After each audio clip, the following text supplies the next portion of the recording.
Silakan. Eh, Yesus datang ke dunia itu berapa kali, Pak? Baru satu kali. Ya, maunya berapa kali Yesus itu? Ya, orang Kristen percaya karena seperti itu yang tertulis di Alkitab sesuai dengan perkataan malaikat, dia akan datang untuk kali yang kedua nanti. Nanti pada akhir zamannya. Ya. Pas kelahiran satu kali, pas akhir zaman satu kali, gitu kan? Ya. Lalu yang bertemu sama Paulus itu di gurun pasir itu siapa, Pak? Emang Paulus bertemu sama sosok begitu? Dia Ya, ketemu sama sosok atau mendengar suara? Yang mana ini? sosok yang bercahaya, yang bersuara. Enggak, harus clear kita bacanya. Jadi kita ini harus membiasakan berbicara dan berkata-kata secara intelek. Coba buka aja Kisah Para Rasul 9 ayat 4. Bisa Ya, buka coba, Alkitab? Pak. Saya pakai satu HP, Pak. Oke, saya bacakan ya. Dalam perjalanannya ke Damsyik. Saya mulai dari ayat 3 ya, Kisah Para Rasul 9 ayat 3. Dalam perjalanannya ke Damsyik, ketika sudah dekat, tiba-tiba cahaya memancar dan langit mengelilingi dia. Ingat ya, cahaya memancar, langit mengelilingi dia. Nggak ada bicara sosok di situ. Yang ayat keempat, ia rebah ke tanah dan kedengaranlah olehnya. Kedengaran olehnya suatu suara yang berkata, Saulus, Saulus, mengapakah engkau menganiaya aku? Catatan kedua, kedengaran suara, bukan lihat sosok. Ayat kelima, jawab Saulus, siapakah engkau Tuhan? Katanya, akulah Yesus yang kau aniaya itu. Itu Sosoknya aja. kan bercahaya, Pak. Mana di situ disebut? Mana di situ disebut sosoknya? Coba bacain dulu, Pak. Bacain lagi, Pak. Bukan gini, brother. Kalau maaf ya, tolong jangan praktekkan di sini IQ jongkok. Itu aja. Saya paling gini ya. Saya paling kesal berhadapan dengan apa ya? Paling enak bicaranya ya. Iya, saya paling karena saya terbiasa melatih otak saya ini diasah setiap hari. Jadi kalau ada orang yang membagongkan atau merendahkan akalnya, nalarnya, saya nggak tertarik sama sekali. Iya. Coba baca lagi, Pak. Ya, Oke. baca lagi, Pak. Saya baca lagi ya. Ikuti ya pelan-pelan ya. Tapi please ya, kita harus jujur di sini. Ya, siap. Kalau iya, tidak gitu. Jangan gara-gara kita benci dengan iman orang, kita merendahkan akal kita dan moral kita buat buruk di sini. Hati-hati ya. Baca yang jelas, Pak. Dalam perjalanannya ke Damsyik, ketika ia sudah dekat kota itu, tiba-tiba cahaya memancar dari langit mengelilingi dia. Sampai situ. Sampai situ ayatnya. Cahaya di langit mengelilingi dia. Berarti di dunia dong, Bang. Di mana di situ ada sosok, ada kata-kata atau teks sosok. Coba. Ya, intinya Yesus ke dunia, Bang. Kan Paulus ada di dunia. Wah, itu argumentasi atau asumsi liar terjun bebas, brother. Nggak bisa.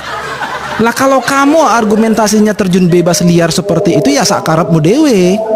Kan Paulus ada di dunia, Bang. Kan Paulus ada di bumi. Gini loh. Kan Paulus ada di bumi, Bang. Di mana di situ kata, kita bermain di redaksi dulu ya. Saya coba tadi tunjukkan di mana di situ ada kata sosok. Enggak. Yesus kan ada di bumi. Paulus kan ada di bumi. Jangan berargumentasi. Saya tanya redaksi. Kamu harus jujur sama dirimu sendiri. Paulus ada di mana, Bang? Paulus ada di Kamu harus jujur sama dirimu sendiri. Paulus ada di bumi bukan? Enggak urusan saya. Saya mau tanya redaksi. Saya pokoknya peduli dengan redaksi. Di mana di ayat 3 itu disebut sosok? Intinya Yesus ke dunia. Lah kok intinya? Intinya kan Yesus ke bumi, Bang. Tidak. Saya nggak mau bicara intinya. Saya mau berbicara redaksi. Ngerti redaksi? Saya mau berbicara tentang ke dunianya berapa kali gitu. Nggak ngerti kamu. Karena kamu redaksi aja pun nggak berani menjawab. Kamu ini penipu loh, Nandi. Tapi masalahnya, tahu kamu, yang kamu tipu itu dirimu sendiri. Kasihan saya. Benar loh. Enggak, kamu tahu ya, di sini memang nggak banyak orang. Mau turun 2 kali kan? Di sini memang orang tidak banyak ya Nandi, cuma 23 orang, baru nambah 2 orang. Tapi di antara 23 orang ini, yang sedang kamu tipu cuma dirimu sendiri loh. Saya membaca sesuai Mana ada kamu baca? Kamu tadi ngomong sosok, udah saya bacakan gak ada kata sosok di situ. Bukan sosok, bukan. Saya salah nyebut, bukan sosok. Lah. Bukan sosok, tapi Ya di awal kamu tadi ngomong sosok loh. Yang turun ke buminya, Bang. Yang turun. Siapa yang turun? Oke. Baik, sekali lagi ya. Berarti kamu sekarang ubah nih. Tukar, ganti gitu ya. Iya, yang turun ke bumi, yang turun ke bumi. Oke. Turun ke bumi. Apa yang Ya. turun ke bumi ini dalam persepsimu? Yesus. Oke, berarti orangnya, sosoknya turun. Intinya Yesus turun ke bumi, gitu aja. Ya, bisa kamu tunjukkan di ayat 3 itu di mana di situ sosok Yesus turun ke bumi? Ya kan Yesus Macet. berkata, Saulus,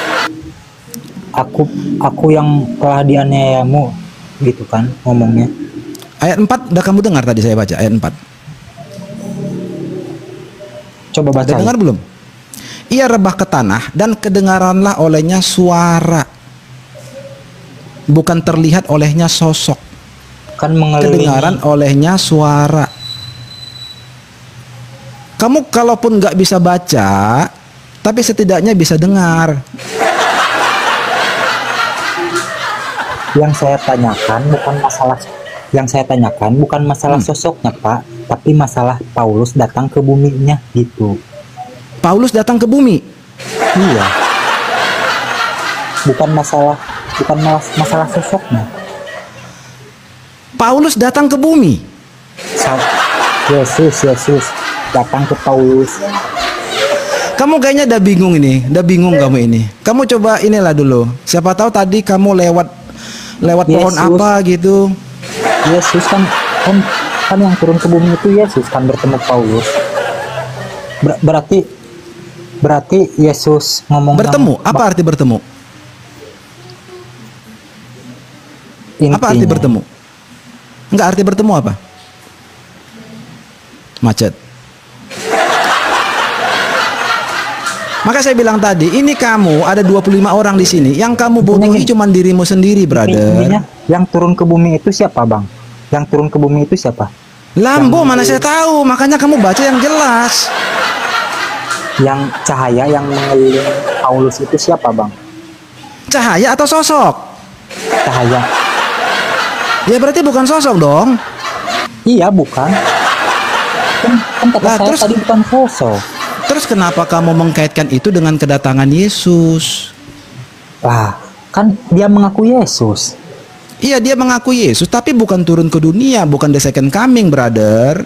Paulus ada di Suaranya mana? aja yang Paulus ada di mana? dunia. Dalam perjalanan ke Damsik, tentu di dunia, tentu di bumi ya, bukan di Pluto. Iya, Paulus ada di bumi, sedangkan cahaya itu mengelilingi Paulus.